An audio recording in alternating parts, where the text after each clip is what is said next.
প্রোগ্রামের শুরুতেই স্যার বোঝালেন কবিগুরুর গান ও কবিতা কিভাবে আমাদের মধ্যে ভালোবাসা জাগায়। রিসেন্টলি আমাদের স্কুলে অনেক নতুন পাথ ওয়ান জয়েন করেছে।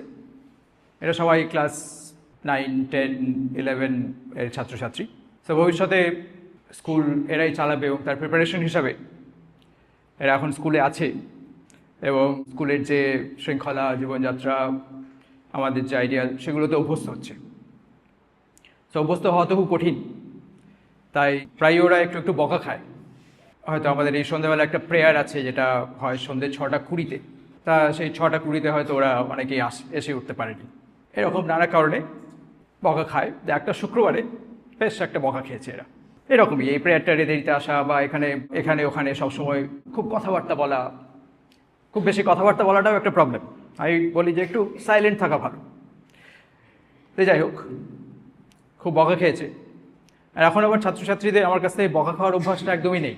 আমি ওদের সাথে খুব ভালোভাবেই কথা বলি। বকা খাওয়ার অভ্যাসটা না থাকলে কি হয়, যে সামান্য একটু বকা খেলেই ওরা একদম খুব আপসেট হয়ে যায়। তো ওরা ন্যাচারালি একটু আপসেট হয়ে গেছে। আর আমারও বকতে রকতে ভালো লাগে না, আমিও একটু দুঃখেই আছি তার জন্যে। যাই হোক, এটা ছিল শুক্রবার। সেই শুক্রবারে শ্রুতি ম্যাম একটু বাড়ি গেছিলো কোনো কারণে। বাড়ি যখন গেছিলো তখন দেখে গেল যে আমার মুডটা একটু এরকম খারাপ, বকা টকা দিচ্ছি, এই ধরনের ব্যাপার আর কি। তারপর উইকেন্ডে এদের উদ্দেশ্য করে একটা খুব মিষ্টি লেখা লিখলাম, এদেরকে কত ভালোবাসি সেটা বলে।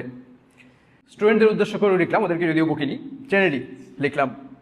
তারপর রোববার সন্ধ্যাবেলা শ্রুতি ম্যাম ফেরত এলো।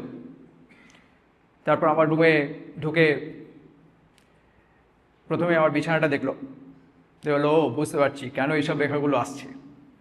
আমার বিছানার উপর ছিল অনেকগুলো রবীন্দ্রনাথ রচনাবলী আর রবীন্দ্রনাথের কবিতা সমগ্র।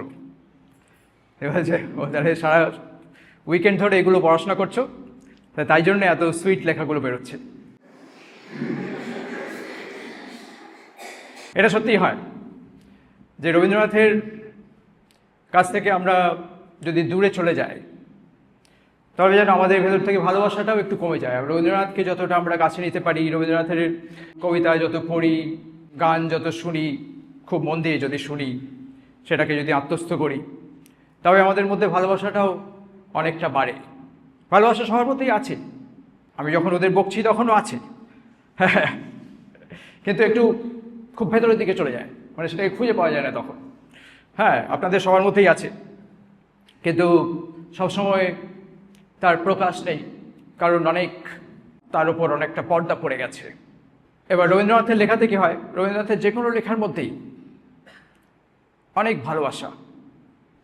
ওনার বয়স যখন লাস্ট 1-2 বছর, হয়তো 78, 79, নানা রকম রোগ ব্যাধিতে জর্জরিত, সেই সময় একটা কবিতা উনি লিখেছেন একটা চড়ুই পাখি নিয়ে। সেই কবিতাটা শুরু হচ্ছে এভাবে: ও আমার ভোরের চড়ুই পাখি, একটুখানি আধার থাকতে বাকি, ঘুম ঘোরের অল্প অবশেষে, শাসির পরে ঠোকর মারো এসে, দেখো কোনো খবর আছে নাকি। ঘটনার প্রেক্ষাপটটা হচ্ছে যে উনি হয়তো ঘুমাচ্ছিলেন সকালের দিকে, আর রোগ টোক হলে এমনিতেও ঘুমানোটা কঠিন। সেই সময় এই চড়ুই পাখি ঠোক্কর মারছে, জেনারেলি সাধারণ মানুষ বিরক্ত হওয়ার কথা, কিন্তু ওনার মনে কিন্তু এটাতেই একটা ভালোবাসা জেগে ওঠে চড়ুই পাখির প্রতি, এবং তারপর উনি এই কবিতাটা লেখেন।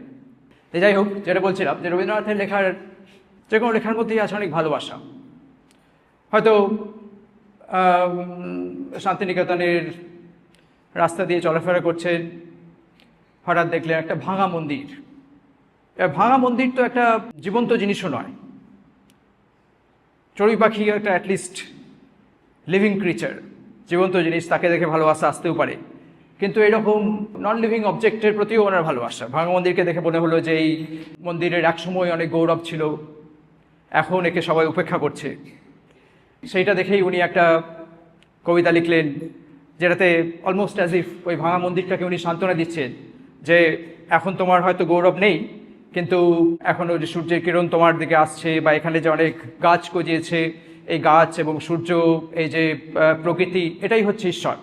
ফলে তোমার মধ্যে এখনও সেই ঈশ্বরের প্রকাশ আছে। এরকম আর কি, সেই আকাশ হোক, নদী হোক, গাছ হোক, পাখি হোক, মানুষ হোক, এবং বহু ধরনের মানুষ, ছোট বড় সবার প্রতি একদম অনেক ভালোবাসা ছিল ওনার। এবার রবীন্দ্রনাথ পড়লে কি হয়, সেই ভালোবাসাটা একটু নিজের মধ্যেই আসে এবং নিজেকে অনেকটা পরিশুদ্ধ পবিত্র করে ওঠা হয়। তা সেটাই হচ্ছে সেই উইকেন্ডে যে আমি অনেক সুইট ভালোবাসার লেখা লিখেছিলাম, তার সিক্রেট। তারপর আমরা শুনলাম সন্ধ্যা হলো গো মা। সন্ধ্যা হলো গো মা, সন্ধ্যা হলো বুকে ধরো অতল কালো স্নেহের মাঝে ডুবিয়ে আমায় স্নিগ্ধ করো। সন্ধ্যা হলো গো মা, আর আমারে বাইরে তোমার কোথাও যেন না যায় দেখা, তোমার রাতে মিলাক আমার জীবন সাজে রশ্মি রেখা। আমায় ঘিরি আমায় চুমি কেবল তুমি, কেবল তুমি আমার বলে যা আছে মা, তোমার করে সকল হর। সন্ধ্যা হলো গো মা, সন্ধ্যা হলো বুকে ধরো অতল কালো স্নেহের মাঝে ডুবিয়ে আমায় স্নিগ্ধ করো। সন্ধ্যা হলো গো মা।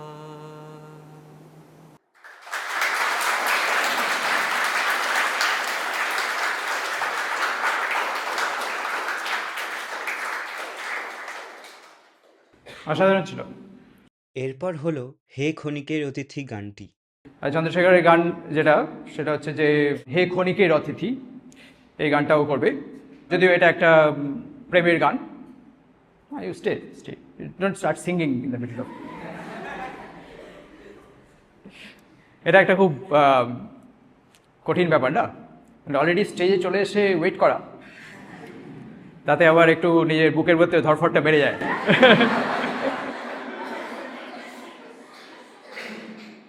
এটা যদিও একটা প্রেমের গান, ক্ষণিকের অতিথি ওয়ার্ডটা সবার ক্ষেত্রেই প্রযোজ্য। আমরা সবাই ক্ষণিকের অতিথি, পৃথিবীতেও ক্ষণিকের অতিথি এবং পরস্পরের কাছেও। এই গানেই একটা লাইন আছে, ওগো অকরুণ কি মায়া জানো, মিলন ছলে বিরহ আনো। এই প্রত্যেক মিলনের মধ্যেই বিরহ লুকিয়ে আছে। এই যে প্রতিদিন আমরা মিট করছি, প্রতিদিন আমরা এই বিচ্ছেদের দিকে আরও একদিন এগিয়ে যাচ্ছি, ফলে এই প্রতিদিনের যে দেখা সাক্ষাৎ, এটা ভালোবাসা ভরা হলেই ভালো। ঝগড়াঝাটি করে যদি আমরা এই মূল্যবান দিনগুলো কাটিয়ে দিই, তাহলে খুবই দুঃখের ব্যাপার হবে। ঠিক আছে, এবার গানটা শুনি। হে ক্ষণিকের অতিথি, এ প্রভাতে কারে চাহিয়া ঝরা সে ফালির পথ বাহিয়া। হে ক্ষণিকের অতিথি, এ প্রভাতে কারে চাহিয়া ঝরা সে ফালির পথ বাহিয়া।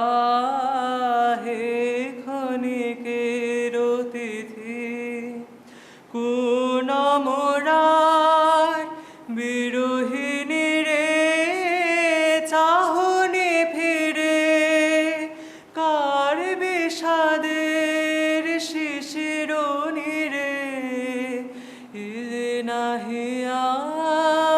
হে ক্ষণিকের অতিথি, ইলে প্রভাতে কারে চাহিয়া ঝরা সে ফালির পথ বাহিয়া। হে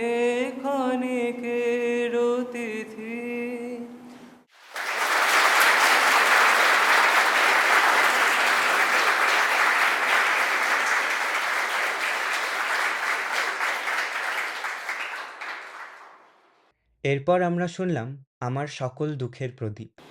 আমার সকল দুঃখের প্রদীপ জেলে দিবস গেলে করব নিবেদন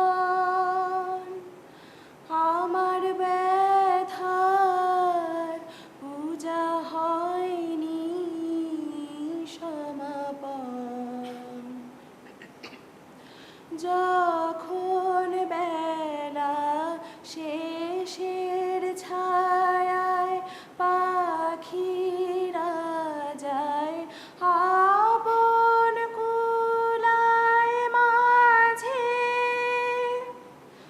সন্ধ্যা পূজার ঘণ্টা যখন বাজে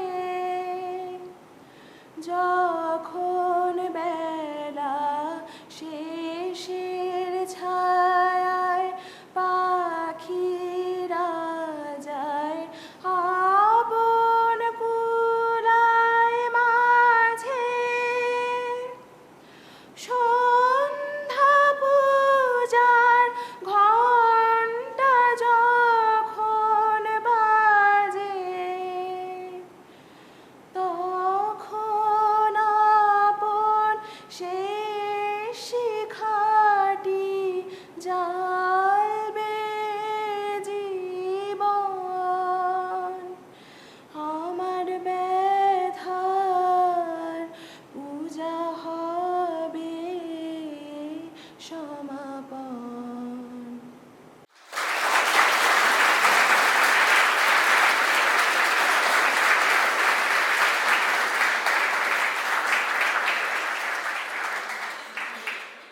ভালো ছিল খুব। এই পরের গানটা যেটা চন্দ্রশেখর করবে সেটা হচ্ছে যে মনে হলো যেন পেরিয়ে এলেম অন্তবিহীন পথ আসিতে তোমার দ্বারে। এরকম অনেক সময় হয় যে, এবং এটা হলে একটা ভাগ্যের ব্যাপার যে অন্তবিহীন পথ পেরিয়ে আমরা আসি কারোর কাছে, ফাইনালি ভালোবাসার সম্পর্ক স্থাপিত হয় তার সাথে। সেটা খুব চটপট হয় না। ভালোবাসা জিনিসটা, সত্যিকারের যে ভালোবাসা, সেটা সহজে হয় না। এই প্রসঙ্গে একটা বিড়ালের গল্প বলি। আমাদের স্কুলে আগের বছর একটা বিড়াল এসেছিল, যার নাম আমরা দিয়েছিলাম ভীরু। তার কারণ সে খুব ভয় পেত। তো প্রথম যখন বিড়ালটা এলো, সে বহু দূরে থাকতো আমাদের কাছ থেকে। মানে আমরা হয়তো এখানে, তো বিড়ালটা ওই রুমের কর্নারে। হ্যাঁ হ্যাঁ, আর একটু আমরা ওই সামনে থেকে গেলেই সে পালিয়ে যেত।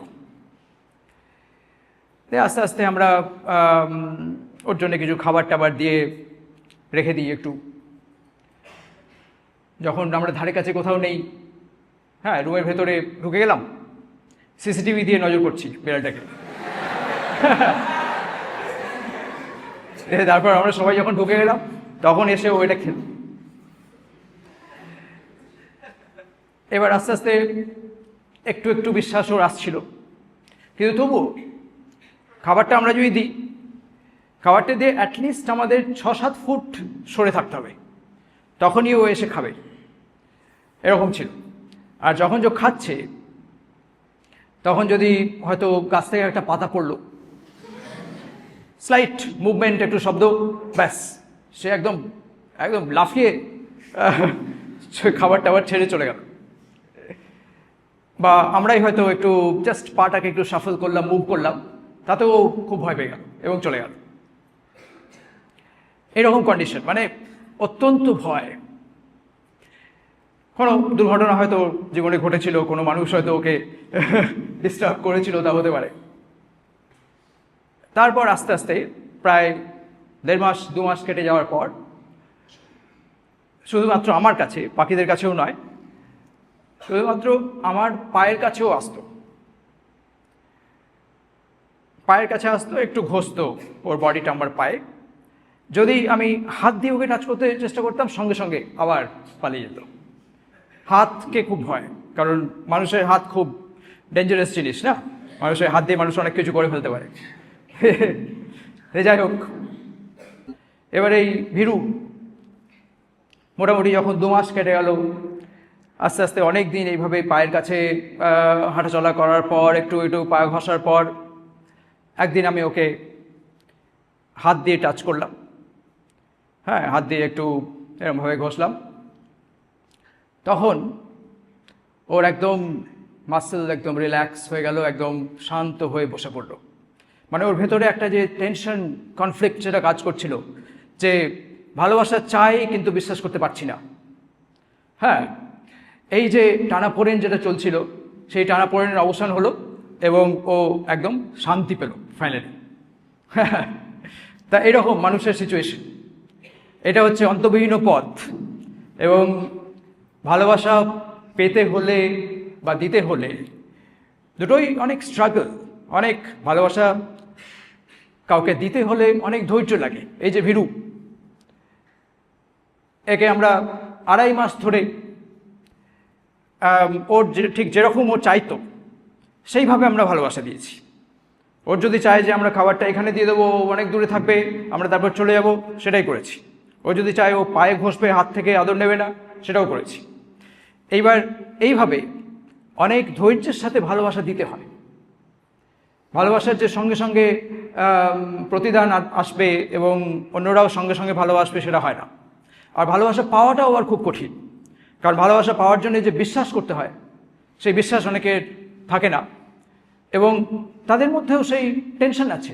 তখন তারাও চায় সেটা, কিন্তু যেহেতু পৃথিবীর প্রতি বিশ্বাস নেই, কোনো কারণে সেই বিশ্বাস চলে গেছে, তাই জন্য তাদের মধ্যে এই কনফ্লিক্টটা সবসময় থেকে যায়।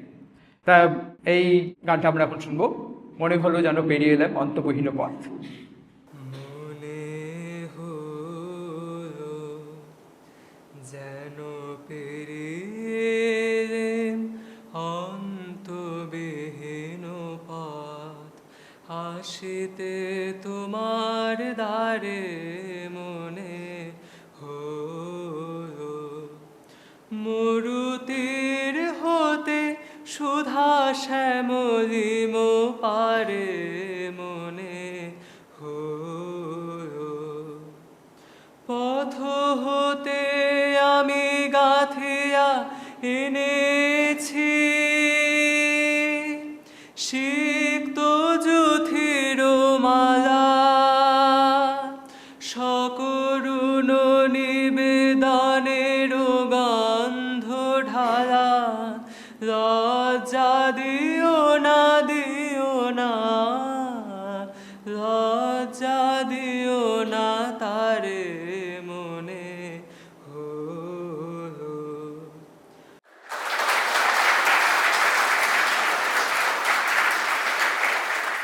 এভাবেই শেষ হলো আমাদের রবীন্দ্র শ্রদ্ধা অনুষ্ঠান।